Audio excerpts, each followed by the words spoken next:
Hello everyone, আসসালামু আলাইকুম। সবাই কেমন আছেন? আজ একটা নতুন ভিডিও নিয়ে চলে আসলাম। আপনাদের মাঝে দেখতেও পাচ্ছেন কাঁকড়া কুটা ট্রাই করতেছি।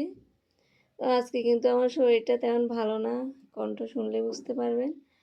মাথাটা প্রচুর ব্যথা করতেছে। শরীরও কেমন মনে হচ্ছে যেন জ্বর উঠবে এমন মনে হচ্ছে। তো তাও এই যে ভয়েসটা দিতে হচ্ছে, কি করব?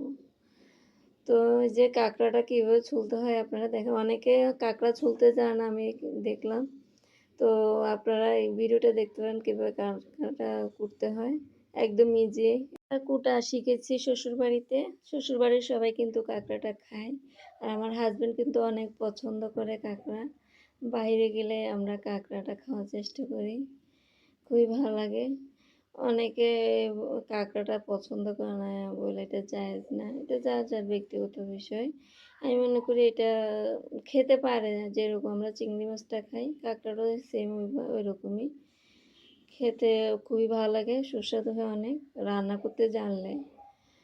তো এই যে আমি এটা কুটলাম সুন্দর করে, দেখতে পারেন, আপনারাও শিখে নিতে পারেন। তো এভাবেও সবগুলো কাঁকড়া আমি নিব। আর দেখতে পাচ্ছেন একদম ইজি। কাঁকড়াই কিন্তু এখানে জ্যান্ত ছিল। আমি সবগুলোকে ফ্রিজে রেখেছিলাম। তো এই যে আমার কুটা কমপ্লিট। সুন্দর করে কুটে আমি এখন এগুলোকে হালকা গরম পানিতে ভাপিয়ে নিব। যাতে যে ব্যাড স্মেল যদি থেকে থাকে আর গায়ের ময়লা পরিষ্কার করার জন্য এই মূলত গরম পানিতে সিদ্ধ করা।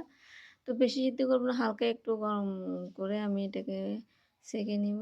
তো এখন চুলায় তেল দিয়ে আমি এখানে প্রথমে গরম মশলা দিব। গরম মশলা দিলে কাঁকড়ার যে একটা স্মেল আছে ওটা চলে যাবে। সুন্দর একটা সুঘ্রাণ করবে। অবশ্যই মশলাগুলো দেওয়ার চেষ্টা করবেন। তাহলে আপনি কাঁকড়া খেয়ে অনেক টেস্ট পাবেন। তো এখন আমি পেঁয়াজগুলোকে দিয়ে দিলাম। পেঁয়াজ আমি হালকা বেটে নিয়েছিলাম। তো এখানে আদা, রসুন, জিরে বাটা করে কষিয়ে নেব।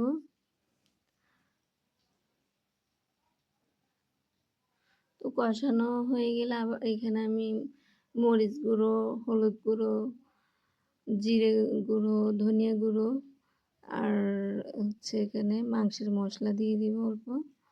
তো ভালো করে মশলাটাকে কষিয়ে নিব। কষানো হয়ে গেলে এখানে কাঁকড়া দিয়ে দিচ্ছি।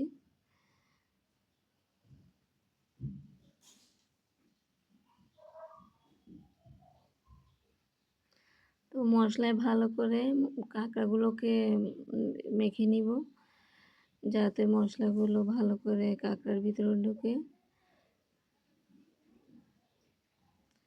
এই পর্যায়ে আমি একটা টমেটো দিয়ে দিলাম। এটা অপশনাল, আপনারা দিতেও পারেন না দিতেও পারেন। আমি জাস্ট একটু স্বাদের জন্য দিচ্ছি। আর একটু সামান্য দিচ্ছি এখানে টেস্টিং সল্ট। এটা দিলে স্বাদটা অনেক ভালো হয়, অনেক দ্বিগুণ বেড়ে যায়। আর আপনারা অ্যাভয়েড করতে পারেন। এটা আমি আমার ইচ্ছে হয়েছে, ভালো লাগলো তাই দিলাম। তো পানি দিয়ে আমি এটাকে ভালো করে কষিয়ে নেব। এরপর যে আমি ধনেপাতাটাও দিয়ে দিলাম। তো আমার রান্না অলরেডি কমপ্লিট, দেখতে পাচ্ছেন। হালকা ঝোল রেখেছি এখানে। তো এখন এটা খাওয়ার পালা।